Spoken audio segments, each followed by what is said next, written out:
So Eat So They Can is essentially a party, a dinner party where you host a meal. It can be a dinner, a lunch, a brunch, anything. Invite your friends and family, and it's an opportunity for you to get together in a real important way. It truly is a global movement of people interested in helping kids in Africa. So Eat So They Can is a party but with an effective way of helping children. It's a pretty incredible thing to be part of. So thank you so much for your support and for being involved.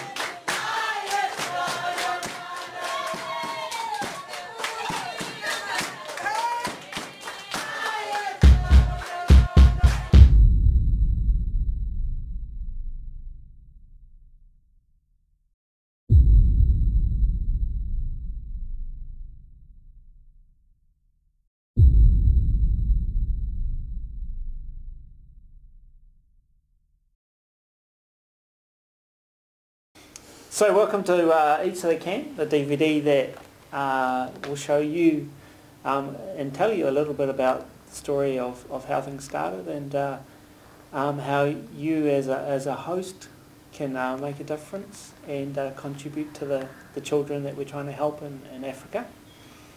Eat So They Can started a couple of years ago. The idea came from a friend of ours called Cass. She's working in Australia at the moment but from New Zealand. And she came up with the idea of putting together these dinner parties and helping children in need. And so we got really excited about it, got her on board, and ran our first Eat So They Can last year, which was 2007. And we raised $37,000 US, which is an amazing amount of money. And Courtney will talk about it shortly, but she was able to be part of administering those funds in Kenya and seeing the amazing difference that it can make.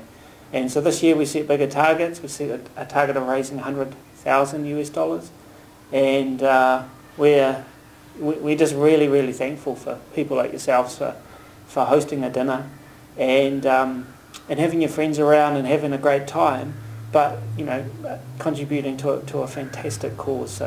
So really want to thank you for doing that and taking part. Do you want to talk a little bit about Kenya? Yeah. So I had the opportunity of going to Kenya for 2 months and distribute the $37,000 that we had raised from the initial Eat So They Can. And it was incredible. A lot of the kids there hadn't eaten. They were sleeping 3 to 4 to 5 kids in one bed. They didn't have blankets and it was becoming winter. They were freezing. So we were able to distribute food, beds, mattresses, clothing, blankets, all sorts of things due to Eat So They Can and what we were able to raise last year. So it was an incredible experience. Another cool thing that we did last year was we offered a trip to Kenya. And one of our lucky hosts was able to travel to Kenya and really see for herself firsthand the impact that the fundraiser is having and helping children in Kenya. When Jeannie joined the trip, I think that she was overwhelmed initially with the need, with what the kids were going through and how poverty had affected these kids in such an adverse way. But as we went on, she just jumped into it, and she was an incredible help and an incredible person to travel through Kenya with and to distribute these funds to. We formed a really tight bond, her and I think every day, we were visiting hundreds of kids who were in pretty bad situations, and she was amazed by how much these kids depended on money and goods that NGOs like GVN Foundation and our partner in Kenya are able to provide to these kids. So it was an incredible experience. I know that Colin is interested in taking the next Eat So They Can winner next year, which will be another fantastic experience, and hopefully we'll have $100,000 to distribute. We'll have even more money and even more orphanages to help next year.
I was the winner of the first Eat So They Can fundraiser, and this is my last day, and it's just been an amazing week, and I've learned so much, and it's very sad to have to leave. I think Eat So They Can is a fantastic fundraiser, and it's just a matter of spreading the word. I don't want to climb a mountain, but I can host a dinner party, and anyone else can host a dinner party, and I'd like to see more guys get involved, because it doesn't have to be something elaborate. You could just throw some hamburgers on the grill, invite your friends over, and have them make a donation. It's just that simple.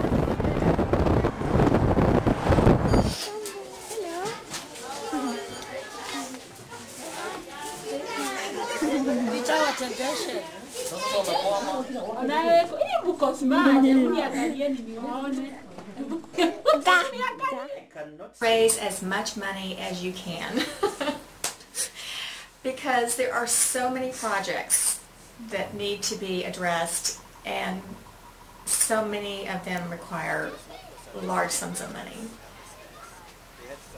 Without fundraising, so many of these kids would just go without basic necessities. Because the government doesn't subsidize most of these organizations, these orphanages and these schools, they depend on donations from organizations like Global Volunteer, and it's so important. It's just providing basic necessities. Tunawapenda. We love you. We love you. We love you. We love